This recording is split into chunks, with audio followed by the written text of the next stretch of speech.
there are many examples, especially in the work of psychotherapy. And another example would be, for instance, someone that feels that their husband has no interest in them, and that he has interest in other women, for instance. And having that observation that actually it plays itself out on an unconscious level in terms of an expectation. And then what we tend to then do, we tend to feel or believe that this is something that the husband has independent of us. But because we tend to see and project that, we behave in accordance to that. And then we start to, in an unconscious way, elicit such behavior from him.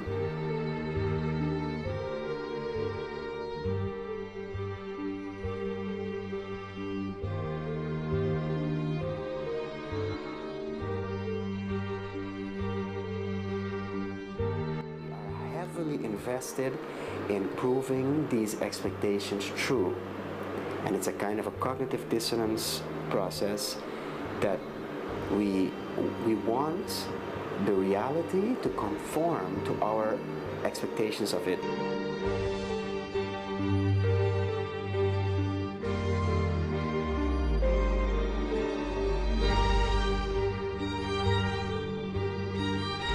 So this person would go to extreme lengths to prove that theory true, not knowing that she is creating it.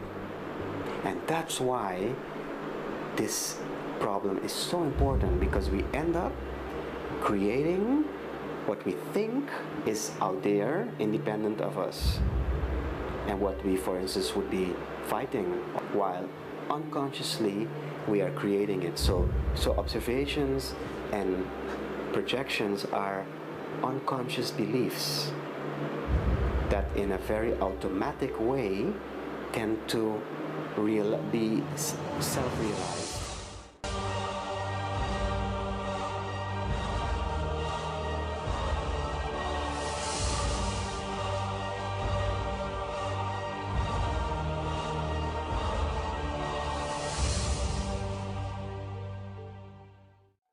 People go through life and the unconscious is no reality to them.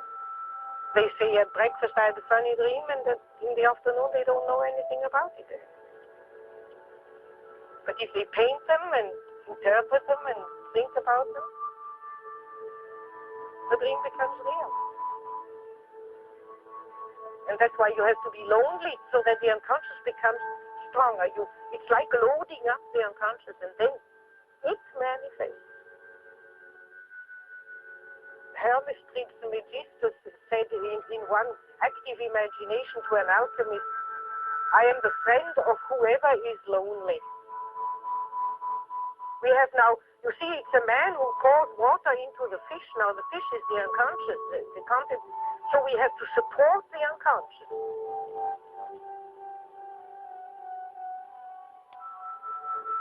It's not enough to just have it. We have to actively turn towards it and support it, so that it then helps us. If we do not come to a profound understanding of this problem, there's no way out of the problems that we are witnessing today on the planet.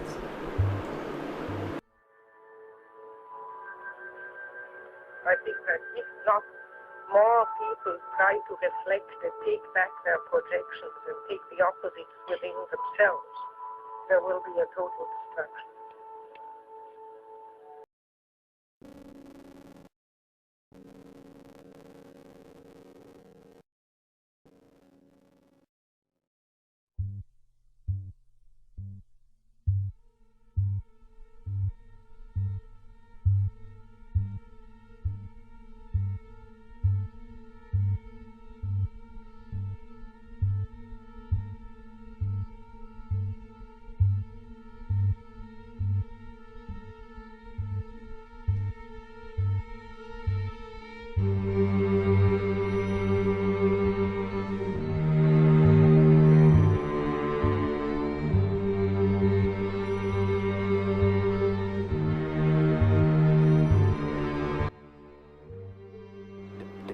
crux of observation is that we are locked into a psychological world experience while the world is itself physical, meaning that we are locked into an experience of ourself, but under the illusion that what we are experiencing is separate from us. So the world, being a kind of a mental matrix, is basically a mirror, a three-dimensional mirror image that is constantly feeding back to us, reflecting to us what we project onto it. So in other words, we are locked into this self-experience, this virtual mirror, but we're not aware of it.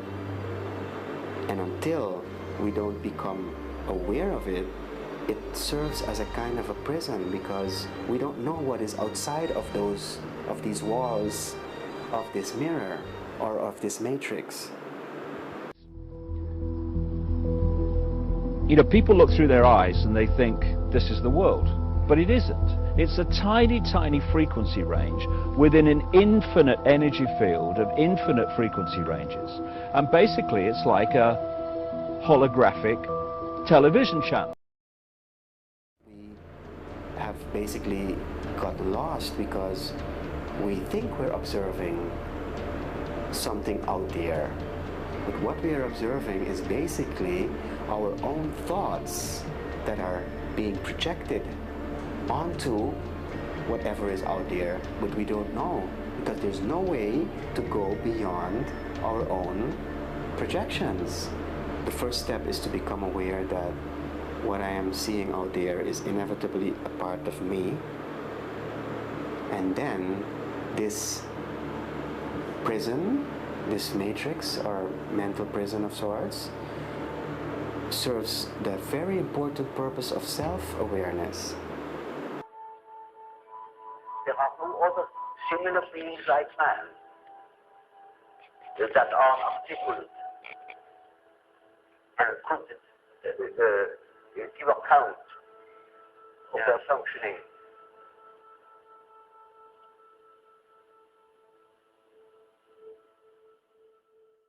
Then we start to realize that this world was actually meant to help us to become self-conscious, because what I am seeing in you is a part of me. And if we can do that in a mindful and conscious way, then we use the world for what it is really meant to be.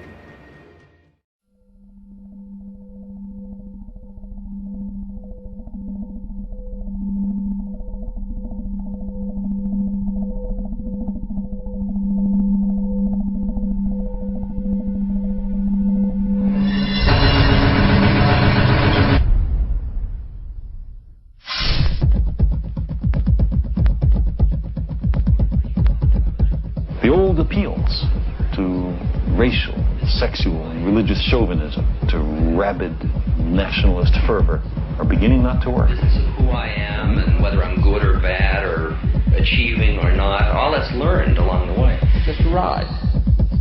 We can change it anytime we want. It's only a choice. No effort, no work, no job, no savings of money. I realized that I had the game wrong. The game was to find out what I already was.